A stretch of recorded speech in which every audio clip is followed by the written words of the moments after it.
Hello students, welcome to Affairs Cloud. My name is Vikas. So friends, we have an application by the name Careers Cloud which you can go and download through the Play Store. And once you have downloaded, you can log in with your Gmail ID. And why I am suggesting you this application, because this is the one-stop solution for all the current affairs. This is the best of the best application and the platform where you can enhance your learning through help. Here you will be provided with multiple courses. Here you will be provided with multiple options of quizzes, and even you will be provided current affairs on daily basis. PDFs and quizzes will be provided to you on daily basis, both in Hindi as well as English. Here you will be provided current affairs with weekly basis and monthly basis also.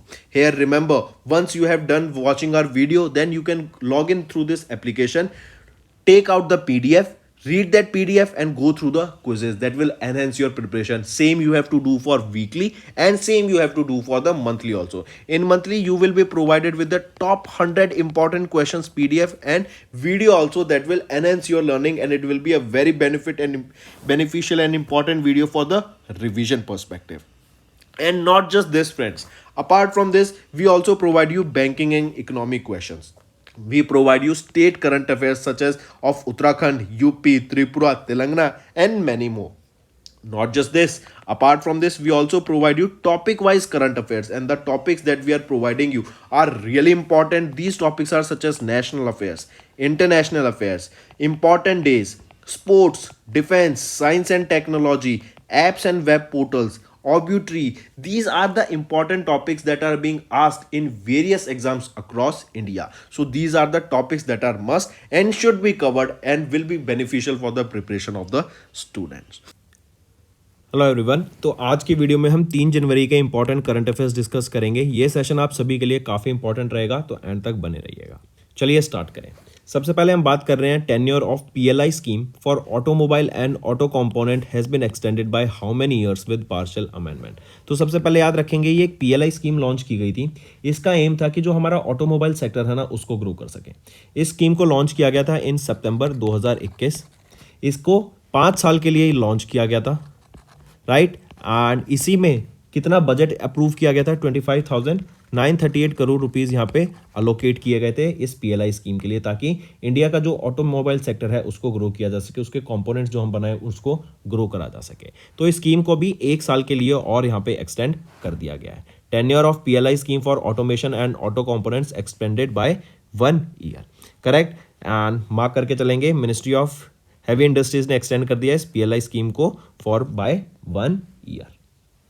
Next आ जाता है, ये क्या है, what is this amended scheme, इसमें क्या amend किया गया। Under this the incentive disbursement, ये जो होगा ना आपका सब्सिक्वेंट फाइनेंशियल ईयर 2025 में होगा। एंड कोई भी कंपनी अगर फेल कर जाती है to meet the determined sale value threshold एक ईयर में, तो वो इंसेंटिव यहाँ पे रिसीव नहीं करेंगे उस साल के लिए। नेक्स्ट है 66th फाउंडेशन डे, DRDO का कब ऑब्जर्व किया जाता है। तो याद रखेंगे 2024 में 1 जनवरी को हमने ऑब्जर्व किया 66th foundation day, right. DRDO क्या आपका, ये एक रिसर्च एंड डेवलपमेंट एजेंसी है या विंग है ऑफ मिनिस्ट्री ऑफ डिफेंस, जो कि है DRDO, defence research and development organisation. इसको 1958 में इस्टेब्लिश करा गया था और अभी 2024 में 1 जनवरी को इसका 66th फाउंडेशन डे हमने ऑब्जर्व किया, ठीक। फिर इसी के साथ याद रखेंगे DRDO के चेयरमैन ने अभी रिसेंटली एक क्वालिटी डिस्टेंस सॉफ्टवेयर को यहाँ पे डेवलप किया, इसको लॉन्च किया, जो कि पुणे महाराष्ट्र बेस्ड लैब जिसका नाम है high energy materials research laboratory, इनके द्वारा डेवलप किया गया था, ताकि जो एक्सप्लोजिव से हमारी जो बिल्डिंग्स हैं उनको यहाँ पे ऑटोमेटिकली डिस्ट्रॉय किया जा सके, करेक्ट। चलिए नेक्स्ट पे आते हैं। फिर यहाँ पे कुछ अगर हाइलाइट्स देखें DRDO के 2023 में, तो DRDO ने रिसीव किया AON वर्थ 1,42,000 करोड़ रुपए का, ताकि वेरियस DRDO के जो सिस्टम्स हैं उसको डेवलप किया जा सके। एंड ये highest ever amount receive by DRDO है। Then 1650 TOTs transfer of technologies देखने को मिले, 109 लाइसेंसिंग अग्रीमेंट्स फॉर TOT देखने को मिले। देन DRDO ने फाइल किए मोर देन, ये यहाँ पे याद करेंगे 212 पेटेंट्स फाइल किए, जिसमें से 145 पेटेंट्स ग्रांट कर दिए गए, ठीक। चलिए next, which state has emerged as the petro capital of India. हम जानते हैं फाइनेंशियल कैपिटल कौन सी है इंडिया की, मुंबई। कैपिटल कौन सी इंडिया की, न्यू दिल्ली। अगर पूछा जाए पेट्रो कैपिटल कौन सी रहेगी, तो वो है गुजरात, राइट। यहाँ पे आपके क्यों बोला जाता है गुजरात को, क्योंकि यहीं पर आपका हमें देखने को मिलता है रिलायंस इंडस्ट्रीज लिमिटेड की Jamnagar refinery and ONGC petro additions limited की या ओएनजीसी पेट्रो लिमिटेड की यहाँ पर आपकी पेट्रोकेमिकल कॉम्प्लेक्स कहाँ पर भरूच में। तो इनकी वजह से इसको पेट्रो कैपिटल ऑफ इंडिया के नाम से जाना जाता है गुजरात को। नेक्स्ट है बैंकिंग एंड फाइनेंस। तो अभी बैंक ऑफ इंडिया ने लॉन्च किया super special 175 days fix deposit 7.5% interest rate पे, राइट। एफडी लॉन्च करी बैंक ऑफ इंडिया ने 175 डेज के लिए, कितना इंटरेस्ट दे रही है 7.5%। अभी हमने देखा एसबीआई ने सबसे पहले इंटरेस्ट रेट बढ़ाए फिक्स डिपॉजिट पे, फिर पीएनबी बैंक के भी हमें ये इंटरेस्ट रेट बढ़े हुए दिखे, और अब बैंक ऑफ इंडिया ने भी यहाँ पे नई इंटरेस्ट रेट लॉन्च कर दी है। ये जो स्पेशल फिक्स डिपॉजिट है ये लिमिटेड पीरियड के लिए ऑफर रहेगा। सीनियर सिटीजन जो कि 60 से 80 साल के हैं will get an additional interest rate of 0.5% on their retail term deposits, जो 2 करोड़ से नीचे के अगर वो इन्वेस्ट करते हैं, रेंजिंग फ्रॉम 6 से 3 साल के लिए, 6 महीने से 3 साल के लिए। सुपर सीनियर सिटीजन उनको एक्स्ट्रा बेनिफिट मिलेगा of 0.65% on same term deposit, and at present bank of India page 4.5% interest rate for 175 days tenure below a deposit of 2 crores, and 7.25% is the highest interest rate paid by Bank of India for 2 years deposit. Next आ जाता है who is the chairman of the 16th finance commission of India. तो Arvind Panagariya, not Pangariya, Panagariya has been appointed as the 16वें chairman of 16वें finance commission के chairman doctor Arvind Panagariya. आप इनको याद रखेंगे, ये 16वें फाइनेंस कमीशन के जो चेयरमैन अपॉइंट किए गए हैं वो ये हैं, करेक्ट। अरविंद पनागरिया की बात करें तो ये पहले वाइस चेयरमैन रह चुके हैं नीति आयोग के 2015 से 2017 तक, और इनको अभी रिसेंटली चेयरमैन अपॉइंट किया गया है 16वें फाइनेंस कमीशन का, ठीक है। अगर बात करें फिर सेक्रेटरी, यहां पे याद रखेंगे ऋत्विक रंजन पांडे, ये जॉइंट सेक्रेटरी हैं मिनिस्ट्री ऑफ फाइनेंस के, इनको अपॉइंट किया गया as the secretary to the commission, and ये 1998 बैच के आईएएस ऑफिसर रहेंगे कर्नाटका कैडर के, ठीक है। फाइनेंस कमीशन ऑफ इंडिया की बात करें, ये आपकी कॉन्स्टिट्यूट की गई थी of in the pursuance of Clause 1 of Article 280 of the Constitution, read with provisions of the Finance Commission Act of 1951 and was approved by the President of India Draupadi Murmu ma'am. ये जो फाइनेंस कमीशन है ये constituently mandated है body to recommend कि tax revenues कैसे आपके union और states के बीच में डिस्ट्रीब्यूट किया जाएगा फॉर ग्रोथ। एंड जो पहली फाइनेंस कमीशन थी ये 1951 में इस्टेब्लिश की गई थी, ठीक है। तो फाइनेंस कमीशन का काम क्या है, सेंटर और स्टेट के बीच में पैसा जो टैक्स आया वो कैसे डिस्ट्रीब्यूट किया जाएगा, वो रिस्पॉन्सिबिलिटी है इसकी। नेक्स्ट आ जाते हैं कॉन्गो के प्रेसिडेंट फेलिक्स, इनको रिलेट कर लिया गया है फॉर द सेकंड टर्म, आप इनको पिक्चर में देख सकते हैं। नेक्स्ट आ जाते हैं फिर who became the first women president of European Investment bank. ये 8वीं प्रेसिडेंट बनी है यूरोपियन इन्वेस्टमेंट बैंक की। लग्जमबर्ग में यूरोपियन इन्वेस्टमेंट बैंक का हेडक्वार्टर है। तो कौन है वो है नाडिया कैल्विनो। आप इनको यहाँ पिक्चर में देख सकते हैं। ये 8वीं प्रेसिडेंट अपॉइंट की गई हैं यूरोपियन इन्वेस्टमेंट बैंक की, जो कि एक लैंडिंग आर्म है यूरोपियन यूनियन का। ये किनको सक्सीड करेंगी, वर्नर हॉयर ये जर्मनी से बिलोंग करते हैं, एंड 2012 से इनके पास ये पोजीशन थी of the president of European Investment bank. लेकिन अब नाडिया कैल्विनो ये जो स्पेन की हैं ये बन गई हैं यहाँ पे first women president of European Investment Bank. Next, Tata power required how much percent stake, acquired not required, acquired how much percent stake in Bikaner special purpose vehicle.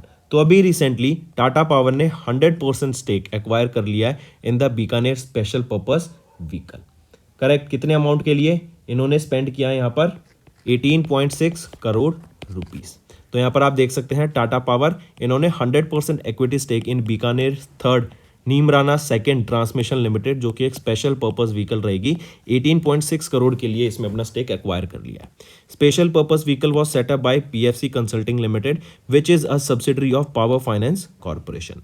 ये जो स्पेशल पर्पस व्हीकल है was formed in June 2023 for the electrical power transmission project which will be developed on a build own operate transfer basis, BOOT basis पे। Next, which space organization launched first X-ray polarimeter satellite to study black holes and neutron stars in space। सबसे पहला mission ऐसा जो black holes और neutron star को study करे NASA के द्वारा लॉन्च किया गया था, मतलब यूएसए के द्वारा। सेकंड कंट्री कौन सी बन गई है, वो है इसरो, और सेकंड ऑर्गेनाइजेशन इसरो, कंट्री हमारी इंडिया। करेक्ट। तो यहीं पे पूछा जा रहा है कि इंडिया का पहला और वर्ल्ड का सेकंड एक्सरे पोलैरिमीटर सैटेलाइट जो कि ब्लैक होल्स को स्टडी करेगी या न्यूट्रॉन स्टार्स को स्टडी करेगी, किसके द्वारा लॉन्च किया गया? तो ऑप्शन 5 यहां पे याद रखेंगे, इसरो। इसरो ऑप्शन 5 यहां पर बिल्कुल सही हो जाएगा। ठीक है, इससे इंडिया का ये पहला रहेगा और वर्ल्ड का सेकंड ऐसा मिशन रहेगा जो कि ब्लैक होल्स को एंड न्यूट्रॉन स्टार्स को स्टडी करेगा। इस मिशन का नाम क्या रहेगा? एक्सपोसैट, एक्सरे पोलैरिमीटर सैटेलाइट, जो कि पहली डेडिकेटेड सैटेलाइट रहेगी। फिर एक क्वेश्चन और आ सकता है, ये किस रॉकेट के द्वारा लॉन्च किया गया? तो PSLV C58 रॉकेट की मदद से इसको स्पेस में लॉन्च किया गया। इसरो की अगर बात करूं तो यहां पे चेयरमैन कौन रहेंगे? S सोमनाथ। हेडक्वार्टर कहां रहेगा? बेंगलोर कर्नाटका में। इसको एस्टेब्लिश किया गया 1969 में और इंडिया सेकंड कंट्री बन गई आफ्टर USA। नेक्स्ट आ जाते हैं स्पोर्ट्स के ऊपर। आप यहां पे देख सकते हैं मैग्नस कार्लसन, इन्होंने वर्ल्ड ब्लिट्ज चेस चैंपियनशिप को जीत लिया है। इसका 7वीं बार इन्होंने इस टाइटल को जीती है मैग्नस कार्लसन ने। ये मैग्नस कार्लसन डेनमार्क से बिलोंग करते हैं एंड मैन कैटेगरी में इन्होंने जीत लिया। अगर मैं वीमेन कैटेगरी की बात करूं तो रशिया की वैलेंटीना ग्यूनिना इन्होंने जीत लिया for the second time and for the 7th time Magnus Carlsen ने इस वर्ल्ड ब्लिट्ज चेस चैंपियनशिप को जीता है। ठीक, ये हुई कहां पर थी? तो ये उज्बेकिस्तान में लोकेशन आ सकता है। कहां पर हुई थी वर्ल्ड ब्लिट्ज चेस चैंपियनशिप? तो ये उज्बेकिस्तान में हमें देखने को मिली थी।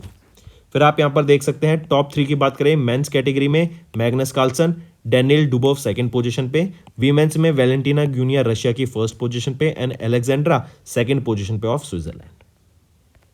मूविंग ऑन, ऑब्यूटरी की बात करें तो पद्मा भूषण अवार्डी वेद प्रकाश नंदा जी, इनका रिसेंटली निधन हो गया। ये इंडियन अमेरिकन एकेडमिशियन है। इनको पद्मा भूषण अवार्ड से 2018 में सम्मानित किया गया in the field of literature.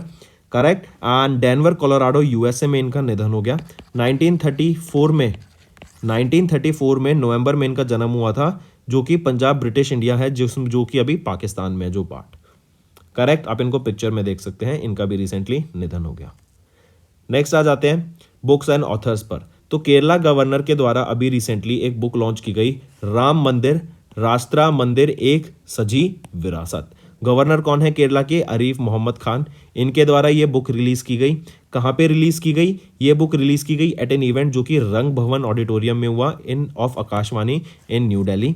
इस बुक को एक्सप्लोर किया गया। ये बुक एक्सप्लोर करती है about the influence of Lord Rama not only in India but across the Asian countries. Right. Next आ जाते हैं तमिलनाडु के चीफ मिनिस्टर MK स्टालिन के द्वारा एक बुक रिलीज की गई, महाकविथाई। महाकविथाई मतलब अ ग्रेट पोयम। करेक्ट। ये पोएट वायरामुथु के द्वारा इसको रिलीज किया गया एट एन इवेंट जो कि चेन्नई तमिलनाडु में हुआ 1 जनवरी 2024 को। ये जो बुक है ये कवर करती है वाइड रेंज ऑफ सब्जेक्ट जो इंक्लूड करते हैं जैसे जेनेसिस ऑफ यूनिवर्स मतलब formation of universe, planet earth, functions of 5 elements, climate change and there impact. ठीक है, MK स्टालिन इनके द्वारा इस बुक को रिलीज किया गया। मूविंग ऑन, स्टेट न्यूज पर आते हैं। फिर केरला के चीफ मिनिस्टर पिनराई विजयन के द्वारा एक एप्लीकेशन लॉन्च की गई, के स्मार्ट ऐप। ये के स्मार्ट ऐप क्या है? Kerala solution for managing administrative reforms and transformation. Right. इस ऐप का बेसिकली एम क्या रहेगा कि जो गवर्नमेंट सर्विसेज है ना वो लोगों तक पहुंचाना ऑफ केरला। करेक्ट। उनको डिजिटल माध्यम की मदद से जो भी लोकल गवर्नमेंट सर्विसेज हैं वो यहाँ पर उनको एक्सेस कर सकें। अगर सर्विसेज की बात करें, सर्विसेज क्या होंगी? जैसे आपका birth certificate, driving licence, death certificate हो गया। करेक्ट। फिर मैरिज के लिए आपके सर्टिफिकेट हो गए, प्रॉपर्टी टैक्सेस हो गए, बिजनेस लाइसेंसेज हो गए, ये सारे प्रोवाइड कराने का ये काम करेगी एप्लीकेशन के स्मार्ट। नेक्स्ट आ जाते हैं दुर्गा शंकर मिश्रा जी। इनको रीअपॉइंट कर लिया गया है as the chief secretary of Uttar Pradesh. Mark करेंगे। फिर इन्हीं के साथ साथ याद रखेंगे सुधांश पंत को रीइलेक्ट कर लिया, इनको अपॉइंट किया गया as the chief secretary of Rajasthan. तो राजस्थान के चीफ सेक्रेटरी सुधांश पंत और उत्तर प्रदेश के चीफ सेक्रेटरी दुर्गा शंकर मिश्रा। और ये दुर्गा शंकर मिश्रा का 3rd टर्म रहेगा as the chief secretary of Uttar Pradesh. तो दोस्तों ये थे हमारे आज के इंपॉर्टेंट करंट अफेयर्स। अब आ जाते हैं क्विक वन लाइनर रिवीजन पर। Tenure of PLI scheme for automobile and auto component 1 साल के लिए एक्सटेंड कर दिया गया। 66 फाउंडेशन डे DRDO का कब था? 1 जनवरी को। गुजरात एमर्ज करके आई as the petro capital of India. Bank of India ने लॉन्च किया super special 175 days fix deposit at 7.5% interest. Government of India ने कॉन्स्टिट्यूट किया 16th finance commission and doctor Arvind Panagariya यहाँ के चेयरमैन रहेंगे। देन कॉन्गो प्रेसिडेंट फेलिक्स को रिलेक्ट कर लिया गया for the 2nd term. Nadia Calviño ये स्पेन की हैं एंड ये पहली वीमेन प्रेसिडेंट बनी ऑफ यूरोपियन इन्वेस्टमेंट बैंक, जो कि एक लैंडिंग आर्म है of European Union. Tata Power ने एक्वायर किया 100% stake in Bikaner special purpose vehicle. Next, ISRO ने लॉन्च किया PSLV C58 रॉकेट की मदद से एक्सपोसैट, जो इंडिया का पहला एक्सरे पोलैरिमीटर सैटेलाइट रहेगा to study black holes and neutron star, और इंडिया सेकंड कंट्री बन गया in the world to do this, पहली थी USA। Then 2023 world blitz chess championship की बात करें, मैग्नस कार्लसन नॉर्वे से हैं, इन्होंने अपना 7वां टाइटल जीता, एंड रशिया की वैलेंटीना, इन्होंने अपना सेकंड टाइटल जीता यहाँ पर। Then Indian American academician and Padma Bhushan awardee professor Ved Prakash, इनका निधन हो गया। केरला गवर्नर के द्वारा बुक लॉन्च की गई राम मंदिर राष्ट्रा मंदिर एक सजी विरासत। देन तमिलनाडु के चीफ मिनिस्टर MK स्टालिन के द्वारा एक बुक रिलीज की गई महाकविथाई, जो कि है great poem by the poet Vairamuthu. Then Kerala के चीफ मिनिस्टर पिनरई विजयन, इन्होंने लॉन्च किया K स्मार्ट एप्लीकेशन, ताकि डिजिटल एक्सेस प्रोवाइड कराया जा सके, डिजिटली जो गवर्नमेंट सर्विसेज हैं स्टेट की वो अपने लोगों तक पहुंचाई जा सके। देन दुर्गा शंकर मिश्रा, इनको रीअपॉइंट किया गया as the chief secretary of Uttar Pradesh. तो दोस्तों ये थे हमारे इंपॉर्टेंट करंट अफेयर्स 3 जनवरी के। अब आ जाते हैं कुछ रिवीजन पार्ट पर, जो कि आपकी लर्निंग में काफ़ी हेल्प करेगा। सबसे पहले बात करें स्पोर्ट्स की, तो FIDE world rapid chess championship हुई, एंड मैग्नस कार्लसन यहाँ पे 5वीं बार इन्होंने इस टाइटल को जीत लिया। ये डेनमार्क से बिलोंग करते हैं, वर्ल्ड के नंबर 1 प्लेयर हैं।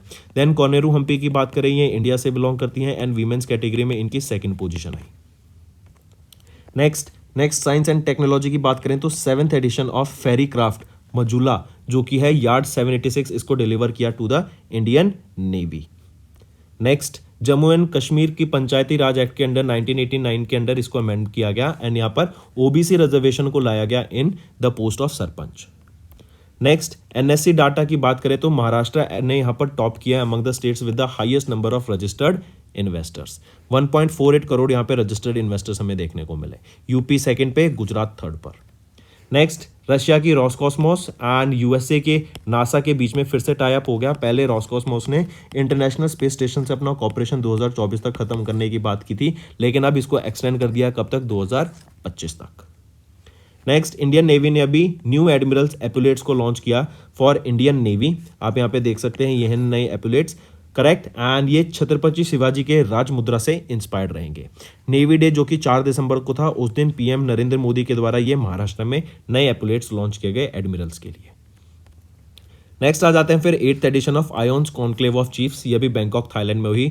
रॉयल थाई नेवी के द्वारा, मतलब थाईलैंड नेवी के द्वारा ये आपका 8th edition of IONS conclave यहाँ पे कराया गया था। आयोन्स क्या है, इंडियन ओशन नेवल सिंपोजियम। इसका कॉन्क्लेव ऑफ चीफ्स कराया गया, कब कहाँ पर कराया गया, बैंकॉक थाईलैंड में 19 से 22 दिसंबर के बीच में, एंड रॉयल थाईल नेवी के द्वारा कराया गया। 2023 से 2025 तक की चेयरमैनशिप थाईलैंड के पास रहेगी for this ions conclave, and फिर 2025 से 2027 तक किसके पास रहेगी, हमारे इंडिया के पास। नेक्स्ट, रिलायंस जियो एंड इन्होंने टाइप किया IIT बॉम्बे के साथ, ताकि भारत GPT डेवलप किया जा सके, जो कि एक प्री ट्रेन ट्रांसफॉर्मर रहेगा। जैसा चैट GPT है, वैसे ही भारत GPT डेवलप करने की यहाँ पे बात की गई। तो दोस्तों ये थे हमारे आज के इंपॉर्टेंट रिवीजन करंट अफेयर्स। अब आ जाते हैं होमवर्क सेक्शन पर। पहला, garba which was included in the list of intangible cultural heritage list by UNESCO, ये किस स्टेट से है। दूसरा, which city is the host of the first Indian art architecture and design biennale. तीसरा, विच यूनियन मिनिस्ट्री लॉन्च्ड हरित सागर guidelines. चौथा, edge पर S&P ranking which Indian insurer is the 4th largest insurer in the world. पांचवा, Central Board of Indirect Taxes and Customs, इन्होंने launch किया electronic origin data exchange system between India and which country. तो ये 5 आपका homework questions रहेंगे friends. Maximum to maximum मुझे participation चाहिए, and इन वीडियो से अगर आपको कुछ सीखने को मिलता है, नई चीज़ें पसंद आती हैं, नई चीज़ें सीखने को मिलती हैं, राइट, तो लाइक कीजिए और कमेंट करके ज़रूर बताइए आपका क्या व्यूज़ रहेंगे। इससे मुझे बहुत मोटिवेशन मिलेगी, ताकि आपके लिए मैं और बेटर कंटेंट डेली बेसिस पे ला सकूँ। Which ministry launched Indian Forest and Wood Certification Scheme? तो किस मिनिस्ट्री के द्वारा Indian forest and would certification scheme को भी लॉन्च किया गया, IFWCS। तो किस मिनिस्ट्री के द्वारा लॉन्च किया गया, ministry of environment, forest and climate change के द्वारा। एंड इंडिया में जो फॉरेस्ट मैनेजमेंट है, कि हम फॉरेस्ट को कैसे रखते हैं, राइट, क्लीन रखना है, पेड़ों को नहीं काटना है, क्योंकि फॉरेस्ट एक कार्बन सिंक का काम करते हैं।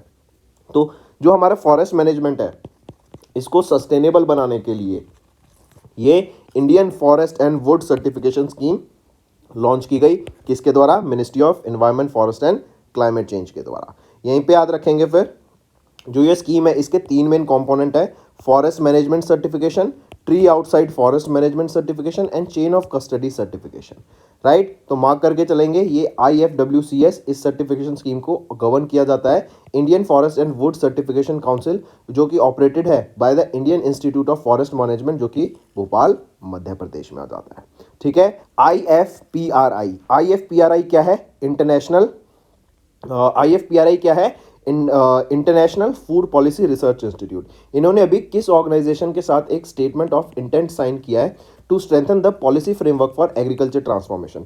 एग्रीकल्चर ट्रांसफॉर्मेशन के लिए, बेसिकली बोले तो डेवलपमेंट ऑफ इंडिया के लिए, and in that to agriculture sector को ट्रांसफॉर्म करने के लिए IFPRI जो कि है international food policy research institute, इन्होंने किन के साथ टाइप किया? नीति आयोग के साथ यहाँ पे टाइप किया गया। राइट, एग्रीकल्चर को बढ़ावा देने के लिए, रूरल डेवलपमेंट लाने के लिए, ट्रेड में, क्लाइमेट चेंज प्रैक्टिसेस को इंप्रूव करने के लिए ये लॉन्च किया गया था, ये स्टेटमेंट ऑफ इंटेंट साइन किया गया। नेक्स्ट, अवार्ड्स एंड रिकॉग्निशन की बात करते हैं तो अभी music conductor Daniel Barenboim and peace activist Ali Abu Awad, इनको रिसेंटली ऑनर किया गया इंदिरा गांधी पीस प्राइज से 2023 के लिए। राइट, एंड इनका जो एफर्ट्स है इजराइल वॉर और जो पैलेस्टीनियन के बीच में भी वॉर चल रही है उसको, उनके बीच में एक पॉलिटिकल बेसिकली बोले तो एक पीस रेजोल्यूशन लाने के लिए जो नॉन वायलेंट था, म्यूजिक के तौर पर म्यूजिक को यूज करते हुए, राइट, इन्होंने यहाँ पे प्रमोट किया meaningful political and humanitarian dialogue, जिससे क्या है जो ये वॉर खत्म हो सके। राइट, एक प्रॉपर हम स्टांस ले सकें एंड इस चीज़ को रिड्यूस किया जा सके, बिकॉज वॉर की वजह से बहुत सारे इनोसेंट लोगों की लाइफ इफेक्ट होती है, काफ़ी लोगों की जान जाती है एंड ये बहुत ज़्यादा एक टोल आता है हमारी इकोनॉमी के ऊपर भी। तो इजराइल पैलेस्टीनियन कन्फ्लिक्ट को पीसफुली रिजॉल्व करने के लिए इन्होंने यहाँ पे वर्क किया एंड इसीलिए इनको इंदिरा गांधी पीस प्राइज से सम्मानित किया जा रहा है, Daniel Barenboim and activist Ali Abu Awad को।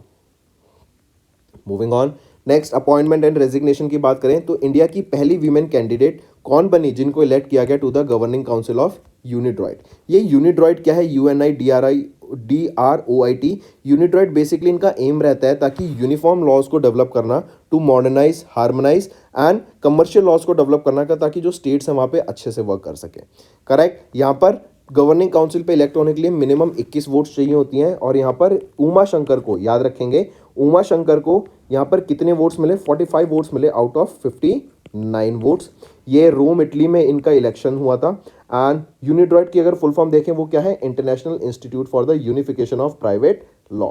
82nd सेशन था इसका एंड 45 आउट ऑफ 59 वोट से इन्होंने इस इलेक्शन को जीत लिया एंड इनको इलेक्ट किया गया और ये पहली वीमेन बन गई हैं, first women candidate to be elected to the governing council of UNIDROIT. ठीक है, उमा शंकर की बात करें, ये एडिशनल सेक्रेटरी हैं एंड लीगल एडवाइजर हैं in the ministry of external affairs. और ये किस पीरियड से किस पीरियड तक होंगी? With this India will be a member of the governing council from a period of 1 जनवरी 2024 से लेके 31 दिसंबर 2028 तक। नेक्स्ट बात करते हैं एक्विजिशंस की। अभी रिसेंटली कॉन्स्टेंटेनिया, इनको 100% एक्वायर किया जा रहा है by Capri pack. Right, I repeat, Constantia ये रिसेंटली एक्वायर हो रहे हैं, 100% एक्विजिशन हो रहा है किसके द्वारा? कैप्री पैक के द्वारा, मार्क करेंगे। मूविंग ऑन, इंडिया का फास्टेस्ट सोलर इलेक्ट्रिक बोट क्या नाम रहेगा जिसको लॉन्च किया गया केरला में? वो है बैराकूडा। ये बैराकूडा याद रखेंगे इंडिया की फास्टेस्ट सोलर इलेक्ट्रिक बोट रहेगी। कहाँ पर? एलपुजा केरला में इसको लॉन्च किया जाएगा। इसको डेवलप किया गया है Madgaon dock ship builders limited के द्वारा and Navalt solar and electric boats private limited के द्वारा। ये जो बैराकूडा है ये 50 किलोवाट की इलेक्ट्रिक मोटर्स बोट है। राइट, एंड ये जो वेसल है इसको डिप्लॉय किया जा सकता है even in the rough seas and 12 passengers को ये ले जा सकती है, ट्रेल मतलब इन द प्रोसेस ये कैरी कर सकती है along with the cargo and 14 metre long है, 4.4 मीटर वाइड है, 12.5 नॉट्स की मैक्सिमम इसकी स्पीड रह सकती है और एक सिंगल चार्ज पर 7 घंटे तक ये ऑपरेट कर सकती है इन वाटर। फिर इसी के साथ साथ याद रखेंगे चाइना के द्वारा अभी एक रियूजेबल रॉकेट स्पेसक्राफ्ट को लॉन्च किया गया जिसका नाम रहेगा रियूजेबल अनक्रूड स्पेसक्राफ्ट। उसको लॉन्च किया गया फ्रॉम जिक्वेंस सैटेलाइट सेंटर। किस रॉकेट की मदद से? लॉन्ग मार्च 2F रॉकेट की मदद से इसको लॉन्च किया गया, याद रखेंगे चाइना के द्वारा। देन इसी के साथ साथ एक और न्यूज़ याद रखेंगे चाइना की ही, चाइना ने अभी recently world's first 4th generation nuclear reactor को लॉन्च किया। राइट, आई रिपीट, चाइना के द्वारा वर्ल्ड का पहला 4th जनरेशन न्यूक्लियर रिएक्टर यहाँ पे लॉन्च किया गया। करेक्ट, मार्क करेंगे। चाइना का टारगेट याद रखेंगे एक और, कि चाइना का जो टारगेट है वो है 10% ऑफ इलेक्ट्रिसिटी हम जनरेट कर सके फ्रॉम न्यूक्लियर बाय 2035 एंड 18% हम जनरेट कर सकें by 2060। Coming back to sports की बात करें तो इंडिया के कौन से वो प्लेयर्स हैं जिनको भी इंडक्ट किया गया to the international tennis hall of fame. तो इंडिया के 2 फॉर्मर प्लेयर्स याद रखेंगे, लिएंडर पेस एंड विजय अमृतराज। आप इनको पिक्चर में देख सकते हैं, लिएंडर पेस एंड विजय अमृतराज, ये वो 2 इंडियन टेनिस प्लेयर्स बने जिनको इंडक्ट किया गया to the international tennis hall of fame में। काफ़ी इंपॉर्टेंट, ये पहले इंडियंस बने as well as first Asians बने जिनको इसमें ऐड किया गया इस हॉल ऑफ फेम में। एंड इंडिया यहीं पर 28th नेशन बन गया है जिसको रिप्रेजेंटेशन मिली in the hall of fame. Next बात करते हैं बीसीसीआई। बीसीसीआई क्या है? Board of control for cricket in India. इनके द्वारा जो जर्सी नंबर 7 है ना महेंद्र सिंह धोनी की, उसको अभी रिसेंटली रिजर्व कर लिया या फिर उसको रिटायर कर दिया परमानेंटली। मतलब रिटायर करने का मतलब अब कोई भी प्लेयर फ्यूचर में आके 7 नंबर की जर्सी को नहीं ले सकता है। इससे पहले एक और जर्सी को रिटायर किया गया था, वो था जर्सी नंबर 10, जो था किसकी? सचिन तेंदुलकर की। राइट, कोई भी प्लेयर इंडिया में 10 नंबर की जर्सी यूज नहीं कर सकता क्योंकि वो रिजर्व है किसके लिए? सचिन तेंदुलकर के लिए। एंड अब 7 नंबर की जर्सी को भी रिटायर कर दिया गया बिकॉज वो किनकी थी? महेंद्र सिंह धोनी की। एंड ये इनकी अचीवमेंट्स को ऑनर करने के लिए ही ये 7 नंबर जर्सी को यहाँ पे रिटायर किया गया। अगर महेंद्र सिंह धोनी की बात करें, इनको पद्मश्री से सम्मानित किया गया था 2009 में, पद्मा भूषण से इनको सम्मानित किया गया था 2018 में, और इनको मेजर ध्यानचंद खेल रत्न अवार्ड से सम्मानित किया गया था 2007 में। नेक्स्ट आ जाते हैं ITF वर्ल्ड चैंपियंस अवार्ड की तरफ। आप यहाँ पे देख सकते हैं अरेना सेबलेंका एंड नोवाक जोकोविच। अरेना सेबलेंका ये बेलारूस से बिलोंग करती हैं और नोवाक जोकोविच ये सर्बिया से बिलोंग करते हैं। अगर पूछा जाए कि men international tennis federation world championship player किसको नेम किया गया, तो men's international tennis federation world champion कौन रहे for the 8th time in his career? वो है नोवाक जोकोविच। और अगर वीमेन का पूछा जाए for the first time women's ITF world champion कौन बनी फॉर द फर्स्ट टाइम? वो है अरेना सेबलेंका। आप इनको पिक्चर में देख सकते हैं और ये बेलारूस से बिलोंग करती है। अभी एक रिपोर्ट रिलीज की गई SBI ERD economic research department के द्वारा, एक रिपोर्ट थी जो कि है women empowerment and Ladli Behna 2023 दिसंबर की। इस रिपोर्ट में बताया गया कि जो वीमेन वोटर्स है ना 2029 तक जो वीमेन वोटर्स हैं उनकी संख्या बढ़ जाएगी as compare to that of men voters. Right, मतलब वीमेन वोटर्स ज़्यादा होंगे इंडिया में 2029 तक as compare to that of man voters. 2029 के जनरल इलेक्शंस की बात की जा रही है। आप यहाँ पे देख सकते हैं 2029 में 73 करोड़ वोटर्स होंगे, एक्सपेक्टेड वोटर्स होंगे, जिसमें से 37 करोड़ आपके वीमेन वोटर्स होंगे और 36 करोड़ आपके मैन वोटर्स होंगे। राइट, इवन यहीं पे देखा कि जो 2023-24 का भी डाटा होगा, यहाँ पे एक्सपेक्टेड है कि 68 करोड़ वोटर्स होंगे, जिसमें से 33 करोड़ वीमेन होंगी 49% एंड 51% आपके मैन वोटर्स होंगे यहाँ पर। करेक्ट। फिर एक और डाटा आया है इसी में, अगर हम 2047 की बात करें, जब हमें इंडिया को 100 साल हो जाएंगे इंडिपेंडेंस के, तब अगर वोटर प्रोजेक्शन करें तो 2047 तक जो वोटर टर्नआउट होगा it should increase to 55% women and man voter turnout might decrease to just 45%। मतलब 115 करोड़ में से अगर हम देखें तो 55% वोटर्स तो वीमेन होंगी और 45% वोटर्स सिर्फ मैन होंगे। ठीक है, चलिए नेक्स्ट पे आते हैं। नेक्स्ट है, अभी एक रिपोर्ट रिलीज की गई, logistic cost in India assessment and long term framework. ये जो रिपोर्ट है किस ऑर्गेनाइजेशन के द्वारा रिलीज की गई? पहले तो ये देखते हैं कि जो लॉजिस्टिक्स कॉस्ट इन इंडिया, ये लॉजिस्टिक होता क्या है। लॉजिस्टिक्स होता है जब आप एक प्रोडक्ट को एक जगह से दूसरी जगह लेके चलते हैं, लाइक फैक्ट्री में प्रोडक्ट बना और वेयर हाउस तक जाना है, वो उसकी लॉजिस्टिक कॉस्ट है। अगर लॉजिस्टिक कॉस्ट इंक्रीज होती है तो जो फाइनल प्रोडक्ट होता है ना उसकी भी कॉस्ट इंक्रीज होगी। अगर आपने सुना होगा कि पेट्रोल के हम कहते हैं कि प्राइस बढ़ गए, पेट्रोल के प्राइस बढ़ने से पूरी मार्केट पे क्यों इफेक्ट पड़ता है? क्योंकि फिर लॉजिस्टिक का भी बढ़ जाएगा खर्चा, क्योंकि एक जगह से दूसरी जगह हम या तो डीजल या फिर पेट्रोल के व्हीकल पे ले जाते हैं तो उसका खर्चा बढ़ जाएगा। और अगर उसका खर्चा बढ़ेगा तो हम देखेंगे जो हमारा फाइनल प्रोडक्ट होता है, जो गुड है, उसका भी प्राइस बढ़ जाएगा। इसीलिए पेट्रोल काफ़ी एक इंपॉर्टेंट सेगमेंट रहता है। तो यहीं पे देखेंगे कि लॉजिस्टिक्स को हम इंडिया में कैसे इंप्रूव कर सकते हैं, कैसे उसको बेटर कर सकते हैं, कैसे कॉस्ट कटिंग कर सकते हैं, कैसे रोड इंफ्रास्ट्रक्चर को बेटर कर सकते हैं। इवन आपने ऑब्जर्व करा होगा NHAI इनके द्वारा कोविड-19 के बाद से अभी तक बहुत सारे हाईवेज डेवलप करे गए हैं ऑल अराउंड इंडिया, जिससे जो मेजर सिटीज़ हैं उनको कनेक्ट किया गया और जो टाइम है उसको काफ़ी ज़्यादा रिड्यूस किया गया। इससे क्या होगा, एक तो कनेक्टिविटी इंक्रीज होगी, ट्रेड बढ़ेगा एंड जो लॉजिस्टिक कॉस्ट है वो भी बहुत कम हो जाएगा।